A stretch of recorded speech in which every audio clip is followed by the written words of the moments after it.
Abu Nawas memindahkan istana.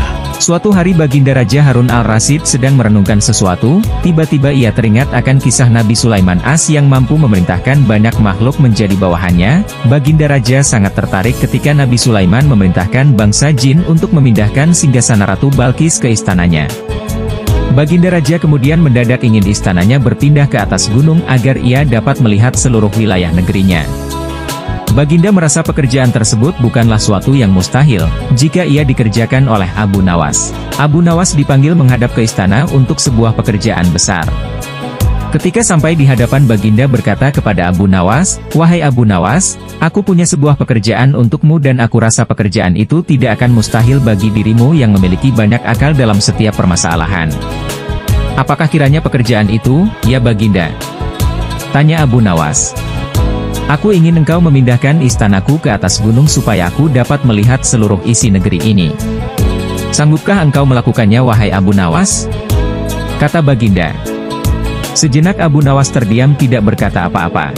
"Mungkinkah aku dapat melakukannya?" pikir Abu Nawas. Namun ia tidak pernah mengecewakan Baginda Raja dengan menolak permintaannya. Abu Nawas kemudian menyanggupi permintaan Raja meskipun itu adalah mustahil.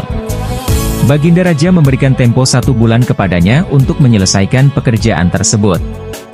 Abu Nawas meninggalkan istana dengan hati yang gundah gulana. Ia kembali ke rumahnya untuk mencari sebuah inspirasi yang akan meloloskannya dari permasalahan itu. Tetapi sudah berhari-hari ia juga belum menemukan akal untuk memindahkan istana Baginda ke atas gunung. Kabar tentang mega proyek Abu Nawas mulai tersebar di tengah masyarakat negeri Baghdad. Sebagian mereka meyakini kesanggupan Abu Nawas. Akan tetapi tidak sedikit yang meragukannya. Semua harap-harap cemas tidak sabar menunggu hari penentuan tiba untuk melihat keajaiban yang dibuat Abu Nawas. Sepertinya pekerjaan itu memang mustahil dilakukan oleh seorang manusia biasa, tidak mungkin memindahkan istana sebesar itu hanya dengan menggunakan akal pikiran, tanpa ada bantuan lain pikir Abu Nawas. Sudah 8 hari, Abu Nawas masih memeras otaknya untuk menemukan cara memuluskan perintah Baginda. Tibalah pada hari ke-9, akhirnya Abu Nawas menemukan solusi yang akan membebaskan dia dari jeratan hukum sang Baginda. Abu Nawas segera bergegas menuju istana menemui Baginda Raja untuk membicarakan mega proyeknya tersebut. Baginda menyambut kedatangan Abu Nawas dengan senyum.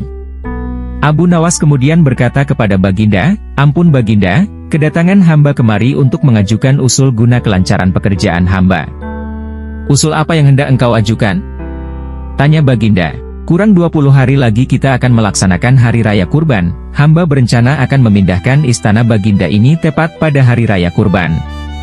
"Baiklah, aku terima usulmu," kata Baginda. "Yang mulia, ada satu lagi permintaan hamba," tambah Abu Nawas.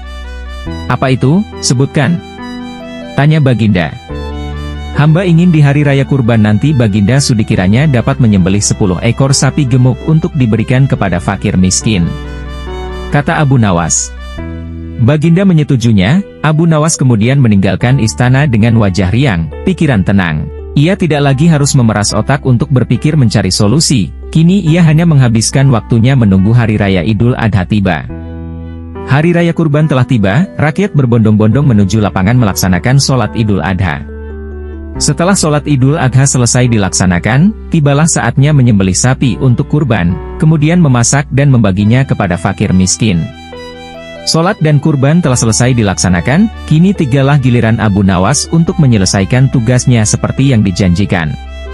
Abu Nawas berjalan menuju istana. Rakyat berbondong-bondong mengikutinya untuk menyaksikan keajaiban yang luar biasa yang akan dibuat Abu Nawas. Sesampainya di luar istana, Baginda Raja memang sedang menunggunya menyelesaikan hasil kerjanya, hanya memindahkan istana Baginda ke atas gunung. Abu Nawas kemudian bertanya kepada Baginda, "Ampun Baginda, apakah di dalam istana masih ada orang?" tanya Abu Nawas. "Tidak ada, Abu Nawas," jawab Baginda.